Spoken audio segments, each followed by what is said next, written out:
Amendment bill 2026 पेश किया जाएगा। केंद्रीय मंत्री जितेंद्र सिंह लोकसभा में इस बिल को पेश करेंगे। नए कानून में 10 साल तक कैद का प्रावधान है, 10 करोड़ रुपए तक जुर्माने का प्रावधान है। तो इसकी गंभीरता को बढ़ाया गया है, 10 साल तक कैद का प्रावधान।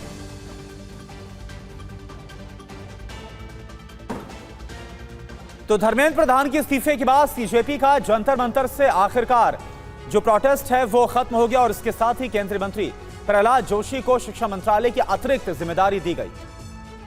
वहीं क्या अब ये विवाद थम जाएगा, क्योंकि कल संसद में पेपर लीक से जुड़ा सख्त कानून वाला बिल पेश होने जा रहा है। इस रिपोर्ट में आपको दिखाते हैं।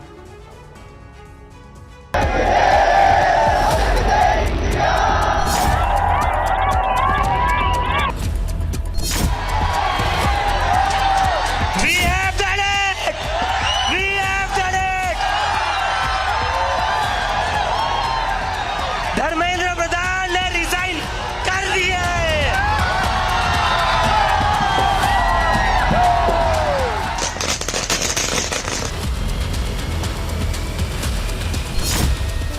धर्मेंद्र प्रधान का इस्तीफा, सीजेपी का अनशन खत्म।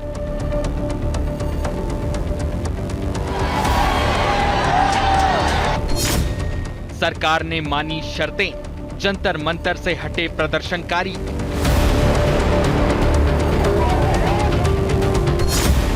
प्रहलाद जोशी को कमान, बनाए गए नए शिक्षा मंत्री। सरकार बेहद सख्त, पेपर लीक पर नया कानून।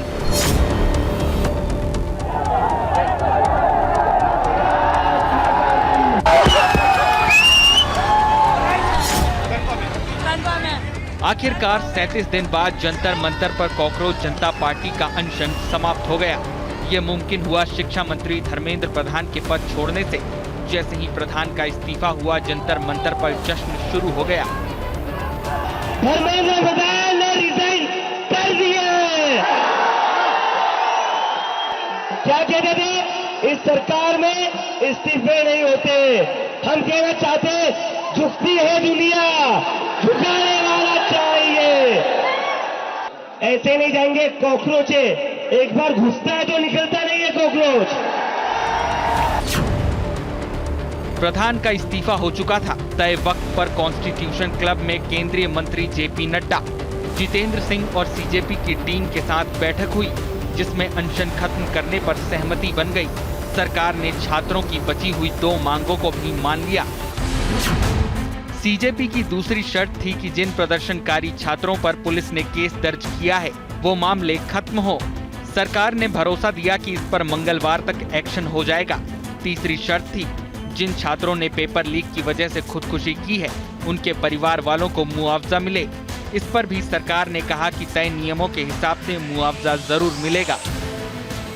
तो कंपनसेशन के बारे में सरकार ने बड़े स्पष्ट शब्दों में कहा है। हमारी भी सहानुभूति है, जान किसी बच्चे की जाए और उसके प्रति हम भी सहानुभूति रखते हैं। और सरकार, प्रधानमंत्री मोदी जी अत्यंत सहानुभूति के साथ हम सब लोगों ने कहा है कि honourable compensation according to the rules and regulations, whatever maximum will be possible, that will be given to them. तमाम मांगे जो हमारी थी वो मान ली गई हैं। तो हम इमीडिएट इफेक्ट से प्रोटेस्टर्स से रिक्वेस्ट करते हैं कि आप विड्रॉ करें, पीसफुली अपने घर वापस जाएं। जिस जंतर मंतर से पुलिस और छात्रों में भिड़ंत की तस्वीरें आती थी, अब वहां सन्नाटा है और सभी प्रदर्शनकारी अपने घर जा चुके हैं। देखिए, हमारा जो कंसर्न था, जो डिमांड था, वो मीट हो गया है। सारे युवा से वो डिमांड रेजोनेट हुआ, इसलिए पूरे देश भर में ये आंदोलन चला। जो भी अगले एजुकेशन मिनिस्टर बनेंगे, उनको पता है कि युवा देख रहा है, युवा जवाब भी मांगेगा जब टाइम आएगा। तो अच्छा काम करिए, युवाओं के हित में काम करिए, पेपर लीक रोकिए। धर्मेंद्र प्रधान के इस्तीफे के बाद केंद्रीय मंत्री प्रहलाद जोशी को शिक्षा मंत्रालय की अतिरिक्त जिम्मेदारियां सौंपी गई हैं। जिम्मेदारी मेरे ऊपर विश्वास रख के दिया है और जो प्रधानमंत्री जी ने विश्वास रख के इतना बड़ा जिम्मेदारी मेरे ऊपर दिया है, उसको मैं पूरा विनम्रता के साथ और पूरा जिम्मेदारी के साथ मैं निभाऊंगा। धर्मेंद्र प्रधान के इस्तीफे के बाद केंद्रीय गृह मंत्री अमित शाह ने देर रात एक्स पर पोस्ट कर देश के युवाओं को अपना संदेश दिया। शाह ने एक्स पर लिखा, बीजेपी के कार्यकर्ताओं के लिए पद से कहीं अधिक महत्वपूर्ण देश, हमारी युवा पीढ़ी और विद्यार्थी हैं। केंद्रीय शिक्षा मंत्री धर्मेंद्र प्रधान का इस्तीफा इसी को दर्शाता है। मोदी सरकार देश के